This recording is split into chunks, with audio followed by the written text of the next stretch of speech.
Hi hello friends, എല്ലാ കൂട്ടുകാർക്കും നമ്മുടെ മഴതോരും മുമ്പേ സീരിയലിൻ്റെ ഇനി വരാൻ പോകുന്ന ഒരു അടിപൊളി ഒറിജിനൽ എപ്പിസോഡിൻ്റെ റിവ്യൂയിലേക്ക് തന്നെ സ്വാഗതം കേട്ടോ. ചാനൽ ആദ്യമായിട്ടാണ് കാണുന്നുണ്ടെങ്കിൽ ഒന്ന് സബ്സ്ക്രൈബ് ചെയ്ത് ലൈക്ക് ചെയ്ത് സപ്പോർട്ട് ചെയ്യാൻ വേണ്ടി മറക്കല്ലേ. അങ്ങനെ നമ്മുടെ അലീനയെ കാണിപ്പിക്കാൻ വേണ്ടി തന്നെ പൗലോസ് കാത്തിരിക്കുകയാണ് അലീന വരുമ്പോൾ മീൻ വെട്ടാനായിട്ട്. അങ്ങനെ അലീന അടുക്കളയിലേക്ക് വരുന്ന ആ സമയത്ത് തന്നെ വിനോദേട്ടൻ പൗലോസിനോട് പറയുന്നുണ്ട്, അടാ പൗലോസേ, മീൻ ശരിക്കും വെട്ടിക്കോ, ഇനി മീന്റെ തൂക്കം കുറഞ്ഞു, അത് കുറഞ്ഞു, ഇത് കുറഞ്ഞുമായിട്ട് ആൾക്കാർക്ക് സംശയമൊന്നും വേണ്ടല്ലോ. അതിനെന്താ, ഇപ്പൊ തന്നെ വെട്ടിയേക്കാം എന്ന് പറഞ്ഞിട്ട് പൗലോസ് ആ ഒരു വലിയ മീനെടുത്ത് കഴുകിയതിനു ശേഷം വലിയൊരു കത്തി എടുക്കാട്ടോ. എന്നിട്ട് അലീനെ പുറകെ തന്നെ എല്ലാം നോക്കുന്നുണ്ടോന്ന് ഇടയ്ക്കിടക്ക് നോക്കുന്നുണ്ട്. അലീനെ പുച്ഛത്തോട് കൂടി തന്നെ ബാക്കിൽ നിന്നിട്ട് നോക്കുവാണ് മീൻ വെട്ടണത് എങ്ങനെയാണെന്ന് ഇങ്ങനെ നോക്കിക്കൊണ്ടിരിക്കുകയാണ്. അപ്പൊ നമ്മൾ ആ വേലക്കാലത്തെ ചേച്ചി അവിടെ കാത്തിരിക്കുന്നുട്ടോ മീൻ വെട്ടിന്റെ ബാക്കി ആ ഒരു പീസ് എടുത്തോണ്ട് പോവാനായിട്ട്. അങ്ങനെ പൗലോസ് ഏട്ടൻ അലീനെ നോക്കുന്നത് കൊണ്ട് തന്നെ കുറച്ചുകൂടി കൂടുതൽ ഭാഗം വാലിന്റെ അവിടെ നിന്ന് വെട്ടിക്കളയാണ് ചെയ്യണത്. അതൊരു മീൻ ഉണ്ടെന്നുണ്ടെങ്കിൽ അതിൽ പകുതി കൂടുതൽ വാലിന്റെ ഭാഗം വെട്ടിക്കളഞ്ഞു, പിന്നെ തലയുടെ ഭാഗം അതും പകുതി കൂടുതൽ വെട്ടിക്കളഞ്ഞു.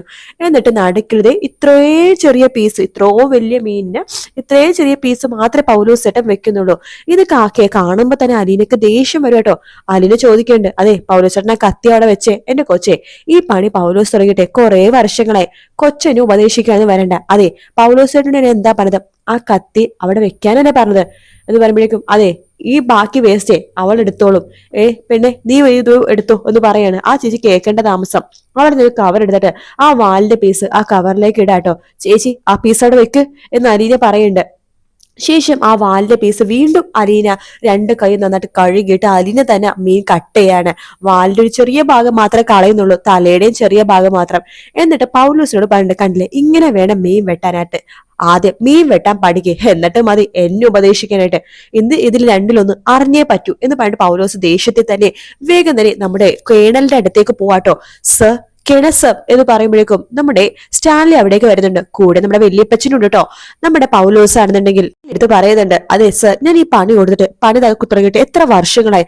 സാറിന്റെ മകൾ എനിക്ക് അടുക്കള പണി ചെയ്യാൻ വേണ്ടി സമ്മതിക്കുന്നില്ല. മീൻ വെട്ടുമ്പോ പോലും അതിങ്ങനെ വെട്ടണം, അതങ്ങനെ വെട്ടണം, പച്ചക്കറി ഇങ്ങനെ വെട്ടണം എന്നൊക്കെ പറഞ്ഞ് എന്റെ പണിയിൽ ഇങ്ങനെ ഇടപെട്ടുകൊണ്ടിരിക്കുകയാണ്. എനിക്ക് ജോലി ചെയ്യാൻ കോൺസെൻട്രേഷൻ കിട്ടുന്നില്ല സർ എന്നൊക്കെ പറയുമ്പോഴേക്കും നമ്മുടെ വല്യപ്പച്ചൻ വരുന്നുണ്ട്. എന്നിട്ട് പൗലോസിനോട് പറയുന്നുണ്ട്, അതെ അവളങ്ങനെ പറഞ്ഞു തരുന്നതിൽ കാര്യമില്ലേ, താനൊക്കെ എന്താ പണിയാണോ ചെയ്യണത്, ഞാനേ അടുക്കളയിൽ വന്ന് നോക്കിയായിരുന്നു, ഇത്രയും വലിയ മീനിന്റെ പീസാണല്ലോ താൻ കളഞ്ഞിരിക്കണത്, തനിക്ക് ഈ ജോലി വേണോ അതോ തനിക്ക് ഇവിടുന്ന് പോണോ എന്ന് ചോദിക്കുകയാണ്. അത് കേൾക്കുമ്പോഴേക്കും പൗലോസ് ഒന്നും മിണ്ടുന്നിട്ട് തല കുമ്പിട്ട് അങ്ങനെ നിൽക്കുവാണ്. അപ്പച്ച എന്ന് സ്റ്റാൻലി പറയുമ്പോ, നീ മിണ്ടാതിരടാ, നിന്റെ അപ്പച്ചനാണ് ഞാൻ, എനിക്കറിയാം ഇവിടെ എന്ത് പറയണം എന്ത് ചെയ്യണോന്നുള്ളത്. എടോ പൗലോസേ, ഞാൻ പറഞ്ഞത് താൻ കേട്ടില്ലേ, അലീന പറയണതനുസരിച്ച് ഇവിടെ നിൽക്കാൻ പറ്റുന്നവര് മാത്രം ഇവിടെ നിന്നാൽ മതി, അല്ലാത്തവരാരും വേണമെന്ന് ഒരു നിർബന്ധമില്ല. ഇവിടെ ജോലിക്കാർക്ക് അങ്ങനെ പിശുക്കൊന്നുമില്ല, ഇപ്പൊ നല്ല ശമ്പളമാണ് ലാലിച്ചം കൊടുക്കണത്. അതുകൊണ്ട് ജോലിക്കാരെ ഇന്റർവ്യൂ എടുക്കുന്നവരോട് ക്യൂ നിൽക്കും ജോലി കയറാൻ വേണ്ടി. ഇവിടെ വലിയ പണിയൊന്നുമില്ലല്ലോ, രണ്ടുപേർക്ക് വെച്ച് വിളമ്പി ഉണ്ടാക്കി തരണം. അലീന പറഞ്ഞതിലും കാര്യമൊക്കെ ഉണ്ട്. തനിക്ക് ഇവിടെ മര്യാദക്ക് ജോലി ചെയ്യാൻ പറ്റുമെന്നുണ്ടെങ്കിൽ ഇവിടെ മര്യാദക്ക് ജോലി ചെയ്യും, അല്ലാന്നുണ്ടെങ്കിൽ പെട്ടിയും മാടുന്നത് പൊയ്ക്കോ. ഇത് പൗലോസിന് മാത്രം ബാധകമല്ല, വിനോദിനും ആന്റപ്പനും എടി പെണ്ണെ നിനക്കും ബാധകമാണ്, മനസ്സിലായോ എന്ന് പറയുമ്പോഴേക്കും മനസ്സിലായി സാർ എന്ന് എല്ലാവരും ഇങ്ങനെ പറയാട്ടോ. പെട്ടെന്ന് തന്നെ സ്റ്റാൻലി പറയുന്നുണ്ട്, അച്ഛാ ഞാൻ പറയട്ടെ, അലീന നിന്നോട് ഞാൻ എത്ര പ്രാവശ്യം കണ്ട് അടുക്കളയിൽ കയറുന്നത്, എനിക്ക് അടുക്കളയിൽ കയറേണ്ടി വരും പപ്പ, ഇത്രയൊക്കെ ദൂരത്ത് കണ്ടില്ലെന്ന് നടിക്കാൻ എനിക്ക് സാധിക്കില്ല, ഒരുപാടായി ഞാനിത് കാണുന്നു. പൗലോസേട്ടൻ ഇതിന് ചോദിക്കുമ്പോ പൗലോസേട്ടന്റെ അഹങ്കാരമാണ് എന്ന് പറയാണ്. അത് കേൾക്കുന്ന വല്യപ്പച്ചൻ പറയണ്ട, അതെ അതെ പൗലോസിന് മാത്രല്ല ഇവിടെ എല്ലാവർക്കും കുറച്ച് അഹങ്കാരം കൂടുതലാണ്. മോളെ അലീന, നീ എന്തിനു വേണമെങ്കിലും ഇടപെട്ടോ, അത് ഞാൻ നിനക്ക് തരുന്ന അവകാശമാണ്, സ്വാതന്ത്ര്യമാണ്, നിനക്ക് എന്തിനു വേണമെങ്കിലും കൈ കടത്താം എന്ന് അപ്പച്ചൻ പറയുന്നുണ്ട്. അലീനയൊക്കെ സന്തോഷാവട്ടോ. പൗലോസിനോട് പറയണ്ട, പൗലോസെ പറഞ്ഞത് മനസ്സിലായല്ലോ, നീ ഇവിടെ നിൽക്കണോ വേണ്ടോന്ന് ഇനി മുതൽ അലീന തീരുമാനിക്കും, മനസ്സിലായോ?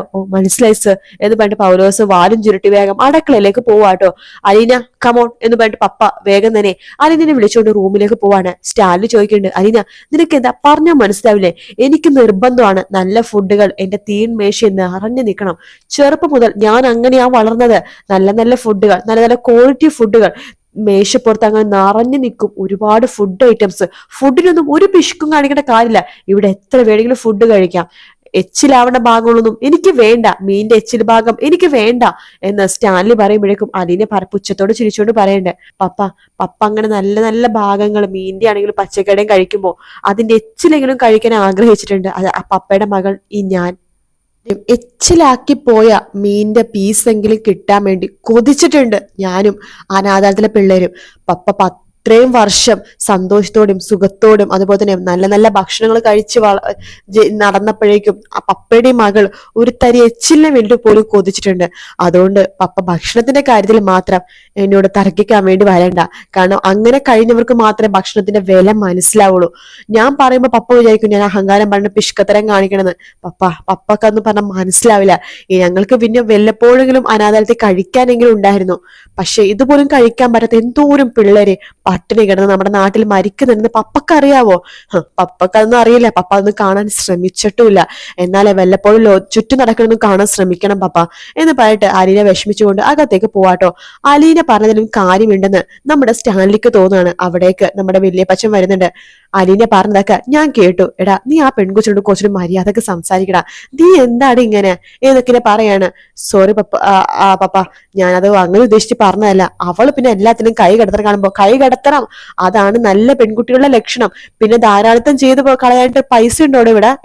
നീ ഇപ്പൊ ധാരാളിത്തം ചെയ്യണ പൈസ കൂട്ടി വെച്ചെങ്കിൽ നീ ഇപ്പൊ സമ്പാദിച്ച പൈസയേക്കാളും ഇരട്ടി ഉണ്ടാകും. അവള് ശ്രദ്ധിച്ചപ്പോഴാ ഞാനും പലതും അടുക്കളയിൽ അറിയണത്.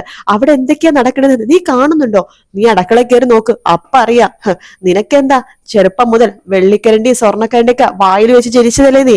അതുകൊണ്ട് നിനക്ക് ഇതൊന്നും പറഞ്ഞാൽ മനസ്സിലാവില്ല. ഒരു കുഞ്ഞുങ്ങൾ ഉണ്ടാക്കുമ്പോഴേക്കെ ആ കുഞ്ഞുങ്ങൾ എങ്ങനെ ജീവിക്കണം എന്ന് പോലും നീ അന്വേഷിക്കണം. വൈജയന്തി ഗർഭിണിയായപ്പോ നീ അവളെ അന്വേഷിച്ച് കുറെ പോയിരുന്നു. പക്ഷെ ആ കുഞ്ഞ് ജീവനോടെ ഉണ്ടോന്നൊന്നും നീ അന്വേഷിച്ചില്ലല്ലോ.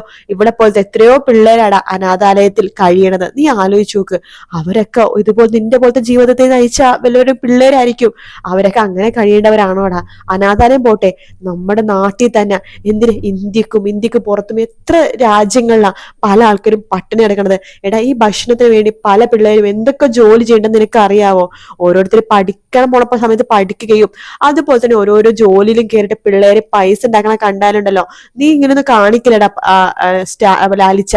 നീ ചെയ്ത തെറ്റ് തന്നെയാണ്, 100% തെറ്റാണ്. ആദ്യം നീ നിന്റെ അടുക്കളയിലെ വേലക്കാരികളെ നിലക്ക് നിർത്ത് എന്ന് പറയാണ്. ഇതൊക്കെ കേട്ട് ദേഷ്യത്തിൽ നമ്മുടെ ലാലിച്ചനാണെങ്കിൽ അടുക്കളയിലേക്ക് പോവാണ്. പൗലോസേ, എന്റെ മോളോട് മാപ്പ് പറയാൻ പറ്റുമെങ്കിൽ നീ ഇവിടെ നിന്നാ മതി, അല്ലെങ്കിൽ ഇറങ്ങി പോയിക്കോ. സാബത്തിന് ഇങ്ങനെയൊക്കെ പറഞ്ഞത് എന്റെ മോള് പറഞ്ഞതിന് കാര്യമുണ്ടെന്ന് എനിക്ക് മനസ്സിലായി. അതുകൊണ്ട് തന്നെ ഭക്ഷണ സാധനങ്ങളെ അവൾക്കറിയാം എങ്ങനെയാണ് ചെയ്യേണ്ടതെന്ന്. അവളുടെ ചോദിച്ചു മനസ്സിലാക്കി ഇവിടെ ജീവിക്കാൻ പറ്റുമെങ്കിൽ അതുപോലെ ജീവിച്ചാൽ മതി, അല്ലാത്തവരിലേക്കും ഇറങ്ങി പോകാം എന്ന് പറയാണ്. അപ്പോഴേക്കും വിനോദ്, സാർ ഞാൻ വണ്ടി ഓടിക്കുന്ന പണിയാണ്, എനിക്ക് താൻ ഇവരുടെ കൂടെ ഉണ്ടെന്ന് എനിക്ക് അറിയാടോ. ഇല്ല സർ, ഞാൻ അലീന മാഡം പറഞ്ഞത് കേട്ട് നിന്നോളാം സർ എന്ന് വിനോദ് പറയാണ്. അപ്പൊ ആന്റപ്പം പറയുന്നുണ്ട്, ഞാൻ ഇവിടുത്തെ പറഞ്ഞതാണ് സർ, ഇവര് കേൾക്കണ്ടേ. പൗലോസിനെ ആയിരുന്നു ഇത്രയും വലിയ അഹങ്കാരം, ഇപ്പൊ എന്തായി പൗലോസ്? സോറി സർ, ഞാൻ ഇനി നോക്കിക്കോളാം എന്നൊക്കെ പൗലോസും പറയാട്ടോ. അങ്ങനെ പൗലോസിനെ ഇറക്കി വിടുന്നുണ്ട് കേട്ടോ. പൗലോസ് ഇറങ്ങി പോകുന്നുണ്ട്. അലീനയുടെ സന്തോഷത്തിനോട് പൗലോസിനെ ഇറക്കി വിടുന്നുണ്ട് നമ്മുടെ സ്റ്റാൻലി.